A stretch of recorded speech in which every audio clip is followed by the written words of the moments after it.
SV news కు స్వాగతం. ముందుగా హెడ్లైన్స్.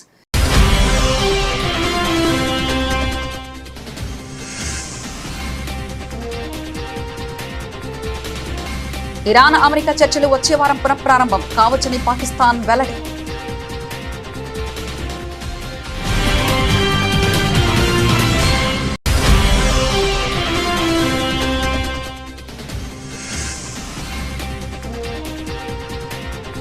అత్యవసర పరిస్థితిని బాధితులకు ప్రధాన నివాళి, దాన్ని చీకటి అధ్యాయంగా అభివర్ణన.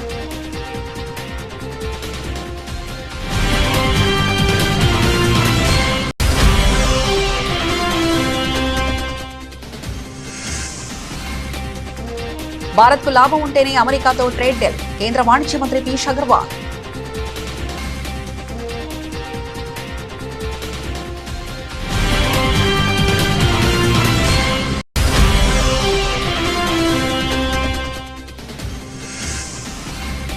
ఆపరేషన్ సింధూర్లో వీరమరణం పొందిన 6 సైనికుల పేర్లు వెల్లడి.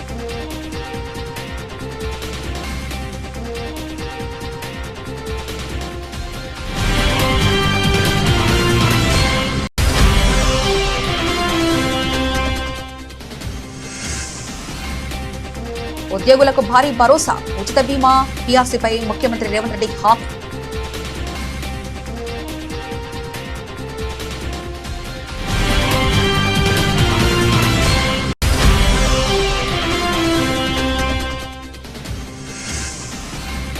మత్తు పదార్థాలకు దూరంగా ఉండండి, యువతకు సీఎం చంద్రబాబు పిలుపు.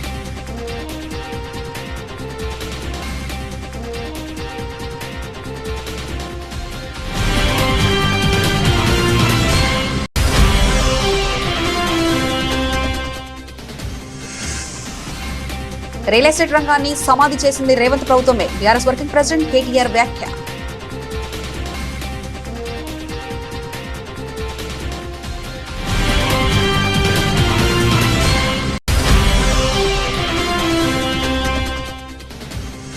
సాయి కృష్ణ హత్య వెనుక కూటమి నేతల ఒత్తిళ్లున్నాయి, వైసీపీ మాజీ ఎమ్మెల్యే రాచమల్లి.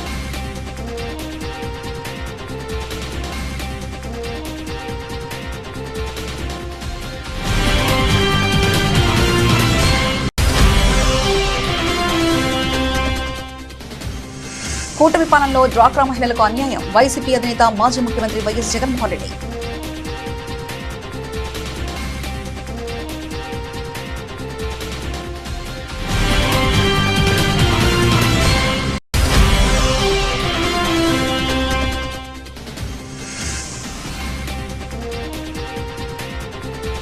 మీ కుటుంబానికి ఇలా జరిగితే బాధితుల పట్ల అమర్యాదగా నడుచుకుంటే ఊరుకో, సజ్జన.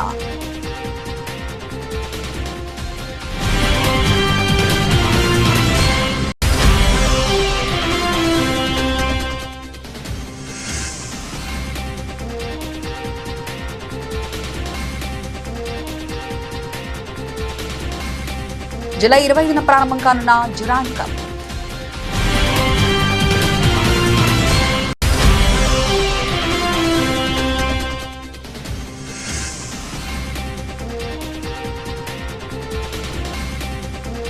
భారీ నష్టాల్లో ఏషియా స్టాక్ మార్కెట్, కారణమిదే.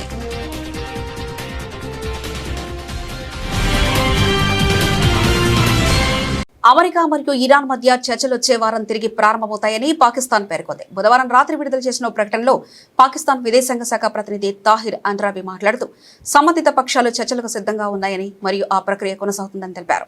పశ్చిమాసియాలో శాంతిని పునరుద్ధరించే లక్ష్యంతో అమెరికా మరియు ఇరాన్ గత వారం ఒక అవగాహన ఒప్పందంపై సంతకాలు చేశాయి. ఈ వారం ప్రారంభంలో స్విట్జర్లాండ్లోని బర్గెన్ స్టాక్ లో మధ్యవర్తుల సమక్షంలో ఒప్పందానికి హామీదారుగా సంతకం చేసిన పాకిస్తాన్ మరియు ఖతార్ సమక్షంలో ఇరు దేశాలు సాంకేతిక స్థాయి చర్చలు జరిపాయి. అనంతరం 60 రోజుల్లో తుది శాంతి ఒప్పందాన్ని కుదుర్చుకునే దిశగా ఒక రోడ్డు మ్యాప్ను రూపొందించుకోవడానికి అవి అంగీకరించాయి. అమెరికా ఇరాన్ల మధ్య చర్చల ద్వారా పరిష్కారం కుదిర్చి శత్రుత్వానికి శాశ్వతంగా ముగింపు పలికి శాశ్వత శాంతి, ఉమ్మడి అభివృద్ధి, సాధారణ శ్రేయస్సును పెంపొందించేందుకు పాకిస్తాన్ చైన్లో కలిసికట్టుగా పనిచేయాలని తమ సంకల్పాన్ని ఇరు దేశాల నాయకులు పునరుద్ఘాటించారని ఆ ప్రకటనలో తెలిపింది. Yes, the technical level talks are on. If you look at the joint communique, I think you are referring to the joint statement by Pakistan and Qatar. So in that joint statement, I also spelled out 5 or 6 very concrete steps that were taken, particularly with respect to the 3 aspects that you raised about Strait of Hormuz and the issues of sanctions and so on. So on these, the joint statement mentions that the chief negotiator will report regularly to the high-level committee, and that these negotiator will lead working groups focused on nuclear sanctions and a monitoring and dispute resolution group. So the pathway towards the sanctions relief, the pathway towards the Strait of Hormuz, freedom of movement, this continues. This is a process which has been initiated in Bergenstock, and as we made progress, the news on the issues that you specifically highlighted will be coming forth. Right now, this is the start of the process. So obviously, the positive results or the outcomes will be yielded as we move ahead in this process.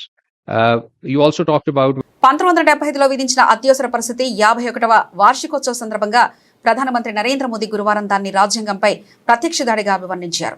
Bharatiya Janata party ఆ రోజును సంవిధాన్ హత్యా దివస్ గా పాటించింది. X అనే social media platform పై ఒక post లో మోదీ మాట్లాడుతూ 1975 June 25న విధించబడి దాదాపు 21 నెలల పాటు అమల్లో ఉన్న అత్యవసర పరిస్థితి భారతదేశ ప్రజాస్వామ్య చరిత్రలోని చీకటి అధ్యాయంలో ఒకటిగా నిలుస్తుందని అన్నారు. ఆ కాలంలో పౌర స్వేచ్ఛల నిలిపివేత, పత్రికా స్వేచ్ఛపై సెన్సార్షిప్, రాజకీయ నాయకులు, పాత్రికేయులు, సామాజిక కార్యకర్తల అరెస్టులను ఆయన గుర్తు చేసుకుంటూ ఆ అణిచివేతను ఎదిరించిన వారికి నివాళులర్పించారు. ఎమర్జెన్సీ అనేది రాజ్యాంగంపై జరిగిన ప్రత్యక్ష దాడి అని మోదీ అన్నారు. ఆ కాలంలో దృఢంగా నిలబడిన పౌరులు ప్రజాస్వామ్య విలువలను పరిరక్షించడంలో అసాధారణ ధైర్యం ప్రదర్శించారని ఆయన జోడించారు. అమెరికాతో ప్రతిపాదిక వాణిజ్య ఒప్పందంపై కేంద్ర వాణిజ్య మంత్రి పీయూష్ గోయల్ కీలక వ్యాఖ్యలు చేశారు.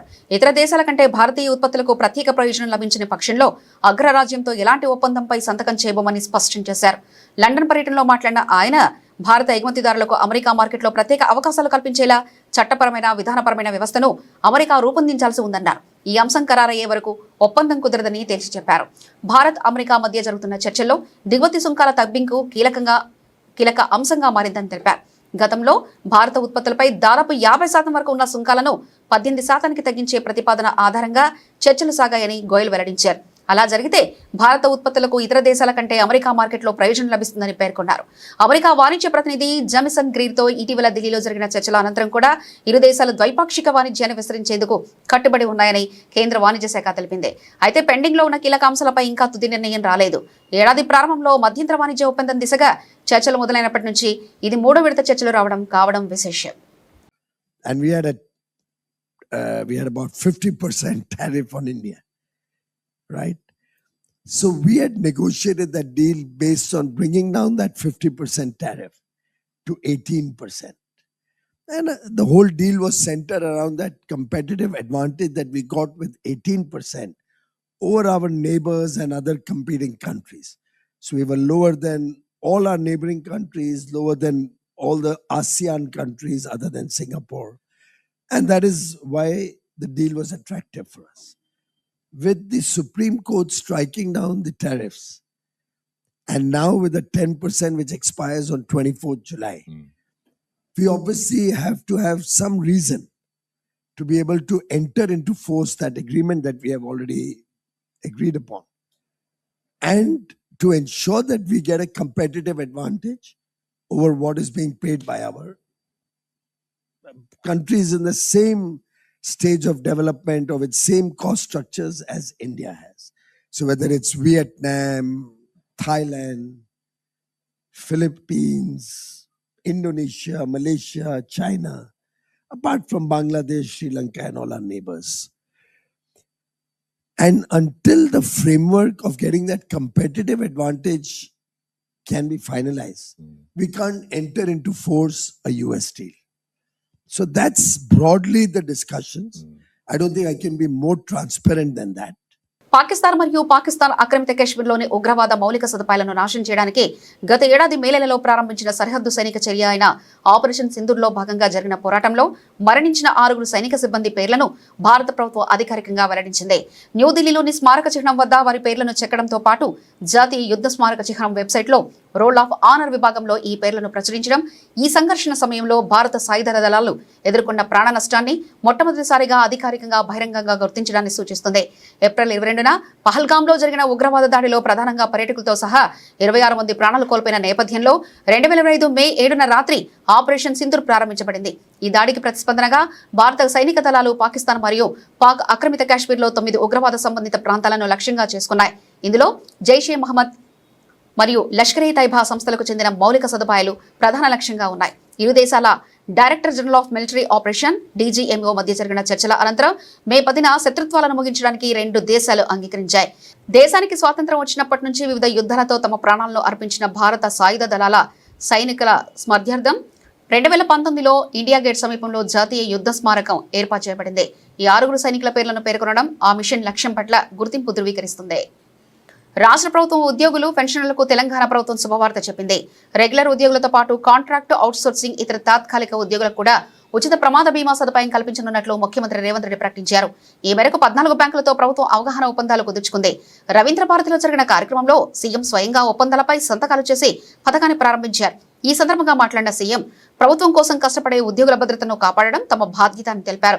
ఉద్యోగులు అడగక ముందే ప్రభుత్వం ముందడుగు వేసి ఈ నిర్ణయం తీసుకుందని పేర్కొన్నారు. పదవి విరమణ తర్వాత కూడా బీమా ప్రయోజనాలు కొనసాగించేలా చర్యలు తీసుకున్నామని వెల్లడించారు. గత ప్రభుత్వ హయాంలో జీతాలు చెల్లించలేని పరిస్థితి ఉండేదని విమర్శించిన సీఎం కాంగ్రెస్ అధికారంలోకి వచ్చిన తర్వాత ప్రతి నెల తొలి రోజే జీతాలు చెల్లిస్తున్నామని తెలిపారు. రాష్ట్ర ఆదాయం పెరిగేలా ఉద్యోగులు ప్రతిరోజు అదనంగా గంట పనిచేయాలని కోరారు. వచ్చే అదనపు ఆదాయాన్ని ఉద్యోగుల సంక్షేమానికే ఉపయోగిస్తామని హామీ ఇచ్చారు. అనంతరం రాజకీయ అంశాలపైన స్పందించిన సీఎం తాను గుంపు మేస్త్రినని, రాష్ట్ర అభివృద్ధి కోసం పనిచేసే తన బృందానికి నాయకత్వం వహిస్తున్నారని అన్నారు. మూసీ నది ప్రక్షాళన, మెట్రో విస్తరణ వంటి అభివృద్ధి కార్యక్రమాలకు ప్రతిపక్షాలు అడ్డంకులు సృష్టిస్తున్నాయని ఆయన ఆరోపించారు.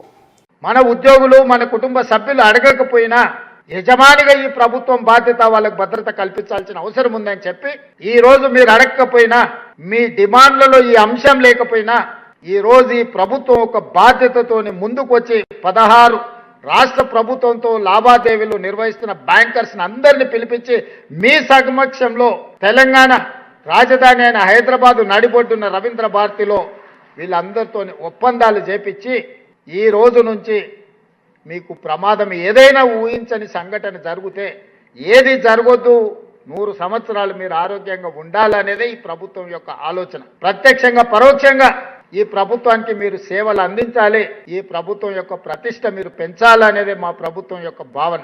అనుకోని దురదృష్టకర సంఘటన జరిగినప్పుడు మిమ్మల్ని ఆదుకోవాలన్న ఆలోచనతోనే ఈ రోజు ఇంత మంచి కార్యక్రమాన్ని మా మిత్రులు బట్టి విక్రమార్క గారు ఏర్పాటు చేసిండ్రు.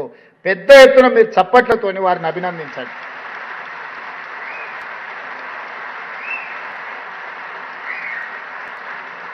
నాయకుడిగా మంచి పని చేసిన మీరు గుర్తించి మీరు చప్పట్ల ద్వారా అభినందిస్తే ఆ ఉత్సాహంతో ఇంకా 2 ఇంతలు వారు పనిచేసే అవకాశం ఉంటుంది. ఇంతకుముందే శ్రీనివాస్ గారు కొన్ని విషయాలు ప్రస్తావించండి. అందుకే నేను బట్టి గారి దిక్కు చూపించిన. ఆయనది ఖమ్మమే, ఈయనది ఖమ్మమే, నాది ఖమ్మమే, నీది ఖమ్మమే. మరి మనకు కావాల్సిన నిధులు వారి నుంచే వస్తాయి కాబట్టి అందుకే నా వైపు తిరిగి నమస్తే పెట్టడానికి పోతే అటువైపు పెట్టమని అటు చూపించిన. మా జగదీష్ వస్తే ఆయన మిత్రుడే పొన్నం ప్రభాకర్ గారు కాబట్టి ఆయన నమస్కారం ఆయనకి ఇప్పించిన, క్యాబినెట్లో ఆయన చెప్పే విషయాలు ప్రస్తావించడానికి. నేను గుంపు మేస్త్రినే. చాలా మంది అవహేళన చేస్తారు. నేనేమనుకోను, నేను గుంపు మేస్త్రిని. ఈ గుంపు అంతా నాది, గుంపుకు నేను మేస్త్రిని. ఈ గుంపు అంతా నాది, ఈ గుంపు నాది. ఈ గుంపే కదా నా బలము, ఈ గుంపే కదా నా ప్రతిష్ట, ఈ గుంపే కదా నా సంక్షేమాన్ని, నా అభివృద్ధిని ప్రజలకు తీసుకెళ్లేది. పేద ప్రజలకు మా ప్రభుత్వానికి వారధులు, బ్రిడ్జ్ ఈ గుంపే కదా. అందుకే నేను గుంపు మేస్త్రిని అని చెప్పిన. కొంతమంది గొప్పలు చెప్పుకుంటారు, మేము దొరలమని, మా గడీలు ఉన్నాయని. అట్లాంటి పోకడలు నా దగ్గర ఏం లేవు. ఆ రోజైనా ఈ రోజైనా, ఆనాడు జిల్లా పరిషత్ మెంబర్గా ఉన్నా, లేదా ఎమ్మెల్సీగా ఉన్నా, ఎమ్మెల్యేగా ఉన్నా, ఎంపీగా ఉన్నా, కాంగ్రెస్ పార్టీ అధ్యక్షుడిగా ఉన్నప్పుడు మీరు ప్రేమతో రేవంత్ అన్న అని ఏ విధంగా పిలిచిందో ఈరోజు ముఖ్యమంత్రిగా కూడా మీరు రేవంత్ అన్నగా పిలిస్తేనే నాకు ఇష్టం. ఇది శాశ్వతం. మిగతా అన్నీ వస్తుంటాయి పోతుంటాయి. జెడ్పీటీసీ వచ్చింది, అది పోయి ఎమ్మెల్సీ వచ్చింది, అది పోయి ఎమ్మెల్యే వచ్చింది, అది పోయి ఎంపీ వచ్చింది, అది పోయి ఈరోజు ముఖ్యమంత్రి వచ్చింది. నా హోదా నా పదవి మారొచ్చు, కానీ మీకు నాకు ఉన్న అన్నదమ్ముల అనుబంధం అనేది శాశ్వతం. అందుకే మీరు రేవంత్ అన్నాని ఏ ఉద్యోగం పిలిచినా, నేను ముఖ్యమంత్రి అయిన కొత్తలో మా అధికారులు కొంతమంది మీ ప్రతినిధులు వచ్చి రేవంత్ అన్నాని మాట్లాడుతుంటే, సార్ వాళ్ళకి మనం సార్ అని పిలవమని చెప్పాలి అన్నారు. అంటే నేను చెప్పిన అట్లా చెప్తే నీ ఉద్యోగం పోతుంది మొదలా అని. సార్ అనో దొర అనో పిలిపించుకుంటే పిలిచేటోడు మనసులో అనుకుంటాడు దొరుకుతావు కదా బిడ్డ అని. అంతర్జాతీయ మాదక ద్రవ్యాల వ్యతిరేక దినోత్సవ సందర్భంగా సీఎం చంద్రబాబు సామాజిక మాధ్యమం ఎక్స్ ద్వారా సందేశం ఇచ్చారు. డ్రగ్స్ పై పోరాటం అంటే యువత భవిష్యత్తును కాపాడడమే అని అన్నారు. ఏపీలో డ్రగ్స్ ట్రాఫికింగ్ పై కఠిన చర్యలు కొనసాగుతున్నాయని తెలిపారు. డ్రగ్స్ అక్రమ రవాణాదారులను చట్టం ముందు నిలబెడతామని అన్నారు. డ్రగ్స్ మహమ్మారి బారిన పడ్డ వారికి అన్ని విధాల సహాయం అందించి సాధారణ జీవితంలోకి తీసుకొస్తామన్నారు. గౌరవప్రదమైన పునరావాసం కల్పించడమే ప్రభుత్వ లక్ష్యమని స్పష్టం చేశారు. ఏపీలో డ్రగ్స్ కు చోటు లేదని సీఎం స్పష్టం చేశారు. డ్రగ్స్ ట్రాఫికింగ్ పై జీరో టాలరెన్స్ విధానంతో ప్రభుత్వం ముందుకు వెళ్తుందన్నారు. ప్రతి కుటుంబానికి సురక్షిత భవిష్యత్తు అందించేందుకు కట్టుబడి ఉన్నామని తెలిపారు. డ్రగ్స్ వద్దు బ్రో ప్రచారానికి ప్రజలంతా సహకరించాలని పిలుపునిస్తూ డ్రగ్స్ వద్దు బ్రో హ్యాష్ ట్యాగ్ కు తన పోస్టును సీఎం చంద్రబాబు ట్యాగ్ చేశారు. తెలంగాణలో కాంగ్రెస్ ప్రభుత్వం అధికారంలోకి వచ్చిన తర్వాత రియల్ ఎస్టేట్ రంగం తీవ్ర సంక్షోభంలోకి వెళ్లిందని బీఆర్ఎస్ వర్కింగ్ ప్రెసిడెంట్ కేటీఆర్ ఆరోపించారు. ఎన్నికల ముందు రియల్ ఎస్టేట్ పై గొప్పలు చెప్పిన ముఖ్యమంత్రి రేవంత్ రెడ్డి అధికారంలోకి వచ్చిన తర్వాత అదే రంగాన్ని పూర్తిగా దెబ్బతీశారని విమర్శించారు. చేవెళ్ల నియోజకవర్గంలో నిర్వహించిన పార్టీ కార్యకర్తల సమావేశం ఎస్ఐఆర్ శిక్షణ కార్యక్రమంలో పాల్గొన్నారు. కాంగ్రెస్ ప్రభుత్వంపై తీవ్ర స్థాయిలో విమర్శలు గుప్పించారు. ఎన్నికలకు ముందు కోటి పలికిన ఎకరం భూమి ధర ప్రస్తుతం 50 నుంచి 60 లక్షలు కూడా కొనుగోలుదారులకు దొరకని పరిస్థితి ఏర్పడిందన్నారు. రియల్ ఎస్టేట్ పై ఆధారపడి జీవిస్తున్న లక్షలాది మంది ఉపాధి కోల్పోయే పరిస్థితి వచ్చిందని ఆరోపించారు. కేసీఆర్ హయాంలో చేవెళ్ల ప్రాంత అభివృద్ధికి ప్రత్యేక ప్రాధాన్యత ఇచ్చామని కేటీఆర్ తెలిపారు. షాబాద్ పరిసర ప్రాంతాల్లో పారిశ్రామిక పార్కులు ఏర్పాటు చేసి మైక్రోసాఫ్ట్, అమెజాన్, వెల్స్పాన్ వంటి అంతర్జాతీయ సంస్థలు తీసుకొచ్చామని తెలిపారు. పరిశ్రమల విస్తరణలో ఒకప్పుడు 30 లక్షలు ఉన్న ఎకరం భూమి విలువ 3 కోట్లకు చేరిందన్నారు. ఇప్పుడు ఆ పరిస్థితి పూర్తిగా మారిపోయిందన్నారు. తెలంగాణ అభివృద్ధి సంక్షేమం కొనసాగాలంటే 2028లో కేసీఆర్ మళ్లీ ముఖ్యమంత్రి కావాల్సిన అవసరం ఉందని కేటీఆర్ అన్నారు. పార్టీ సభ్యత్వ నమోదు, ఎస్ఐఆర్ కార్యక్రమాలను విజయవంతం చేయాలని ఆయన కార్యకర్తలకు పిలుపునిచ్చారు. అనిపిస్తుందంటే ఎమ్మెల్యే గారు పోయినా, ఎంపీ గారు పోయినా, అధికారం పోయినా ఇంతమంది సోదరులు ఇవాళ ఇక్కడికి వచ్చి ఒక పెద్ద మీరు చేస్తున్న ప్రకటన ఇది మామూలు ప్రకటన కాదు. ఇది కాంగ్రెస్ పార్టీ, బీజేపీ పార్టీ గుండెల్లో రైలు ఉరికించే గొప్ప దృశ్యం ఇక్కడ కనబడతా ఉన్నది. మీ అందరితో నా ప్రార్థనల్లో ఒక్కటే, మీ అందరికీ తెలుసు 2.5 సంవత్సరాలు అయింది మనకు అధికారం పోయి, సగం టర్మ్ అయిపోయింది. ఇవాళ రోజులు ఎట్లాంటి రోజులు అంటే మీకు తెలుసు, మన పిల్లలు, మన ఇంట్లో ఉండే పిల్లలు కూడా ఒక సినిమా ట్రైలర్ చూసి చెప్పేస్తున్నారు ఆ సినిమా హిట్ అవుతుందా ఫట్ అవుతుందా అని. మరి అర్జున్ రెడ్డి అని ఆ మధ్యన ఒక సినిమా వచ్చింది, సూపర్ హిట్ సినిమా. దాంతో విజయ్ దేవరకొండ అంటే ఆయన పెద్ద హీరో అయిపోయింది.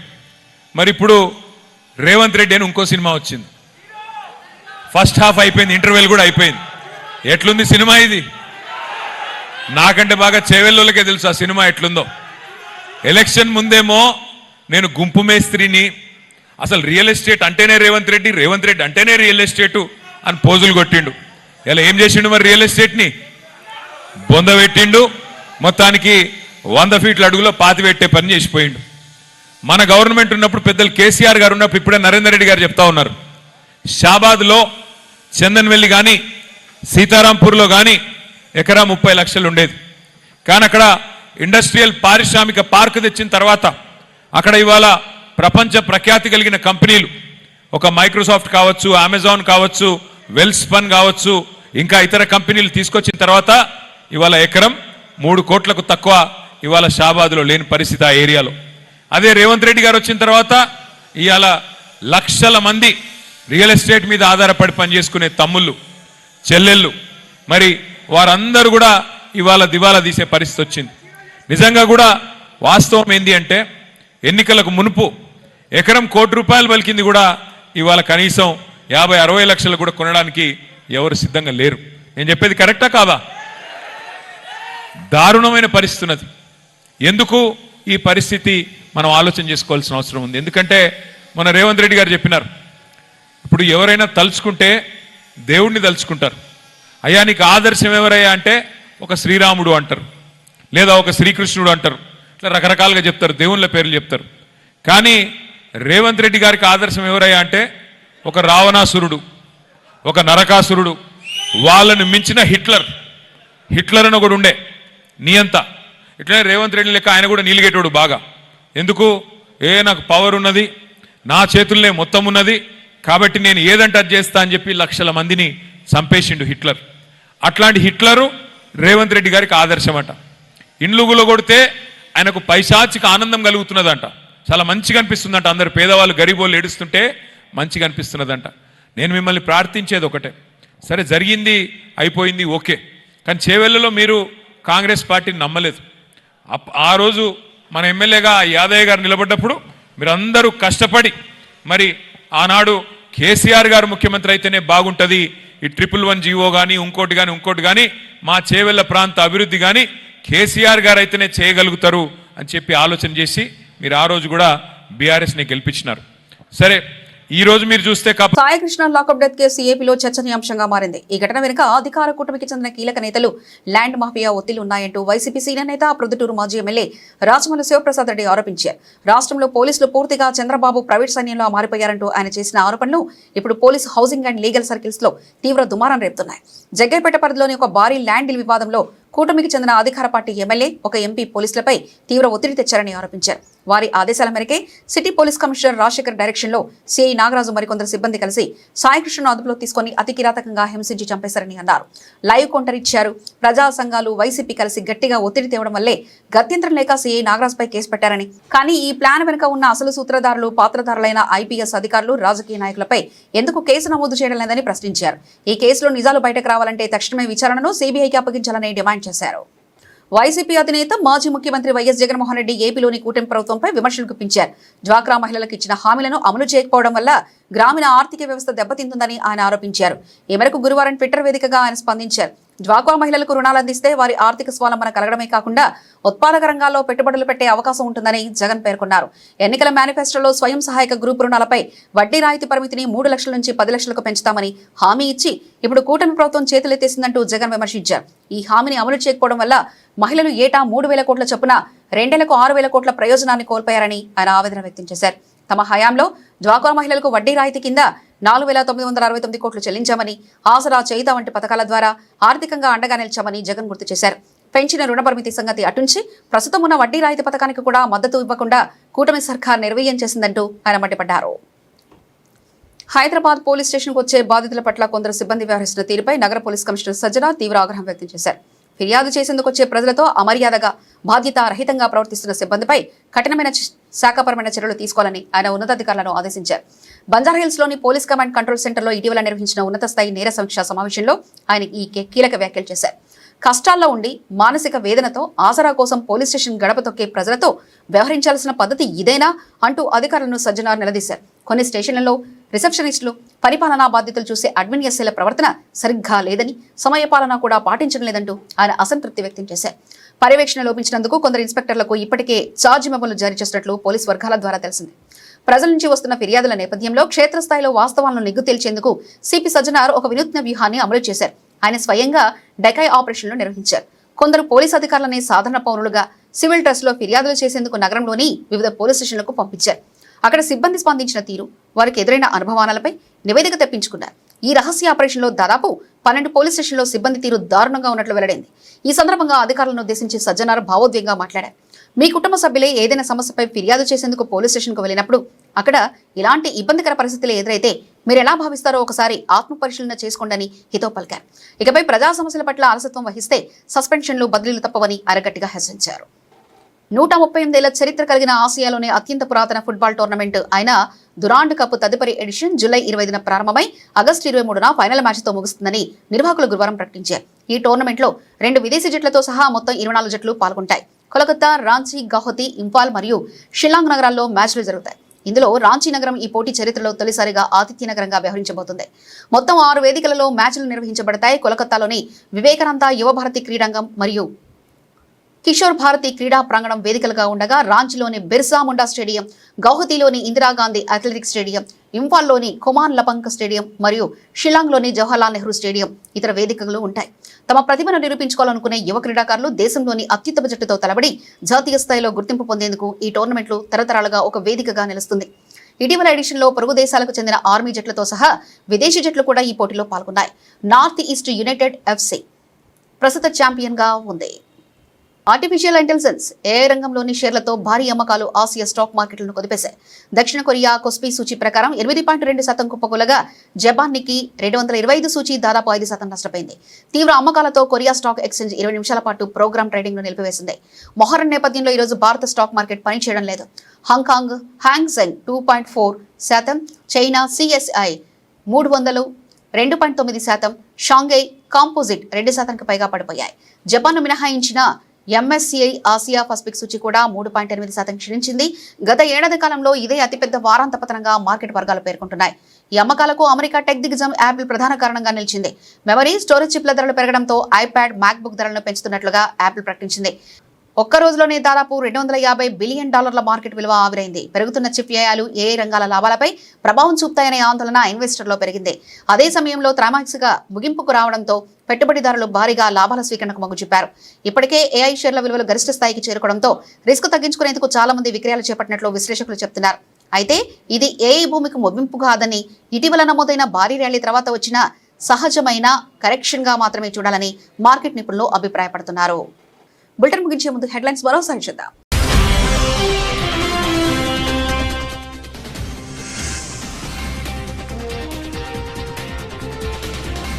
ఇరాన్ అమెరికా చర్చలు వచ్చే వారం పునఃప్రారంభం కావచ్చని పాకిస్తాన్ వెల్లడి.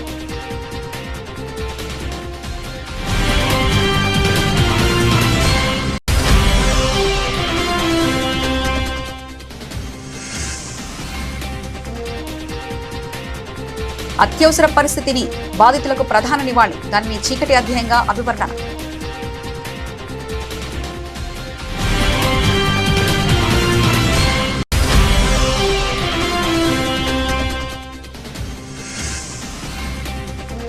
భారత్కు లాభం ఉంటేనే అమెరికాతో ట్రేడ్ డీల్, కేంద్ర వాణిజ్య మంత్రి పీయూష్ అగర్వాల్.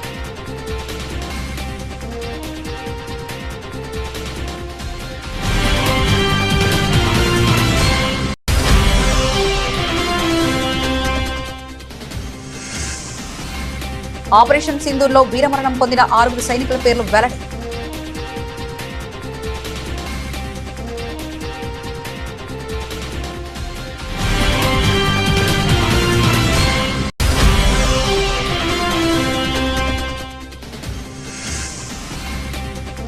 ఉద్యోగులకు భారీ భరోసా, ఉచిత బీమా పిఆర్సీపై ముఖ్యమంత్రి రేవంత్ రెడ్డి హామీ.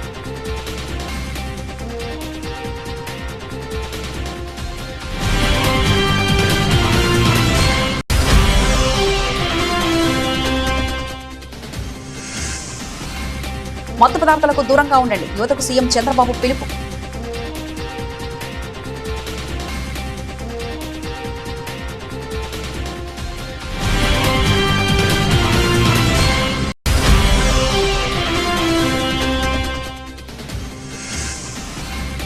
రియల్ ఎస్టేట్ రంగాన్ని సమాధి చేసింది రేవంత్ ప్రభుత్వమే, టీఆర్ఎస్ వర్కింగ్ ప్రెసిడెంట్ కేటీఆర్ వ్యాఖ్య.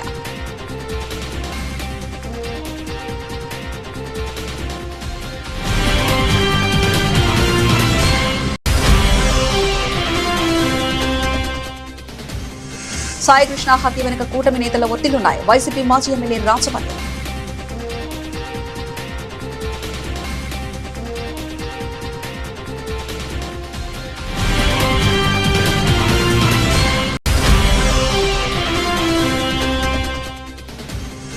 కూటమి పాలనలో డ్వాక్రా మహిళలకు అన్యాయం, వైసీపీ అధినేత మాజీ ముఖ్యమంత్రి వైఎస్ జగన్మోహన్ రెడ్డి.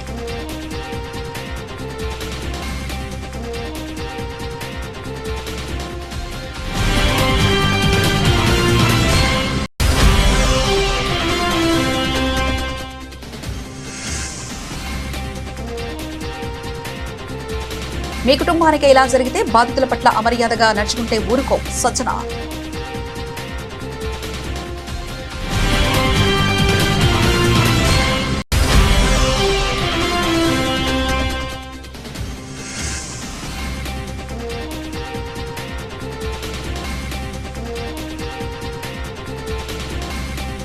జూలై 20న ప్రారంభం కానున్న డ్యూరాండ్ కప్.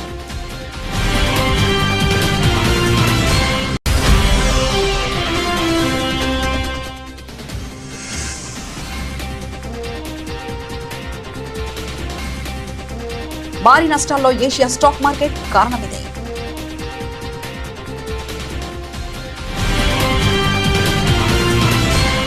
ఇవి ఇప్పటివరకున్న అప్డేట్స్. మరో బులెటిన్లో మళ్ళీ కలుసుకుందాం. అంతవరకు సెలవు. నమస్కారం.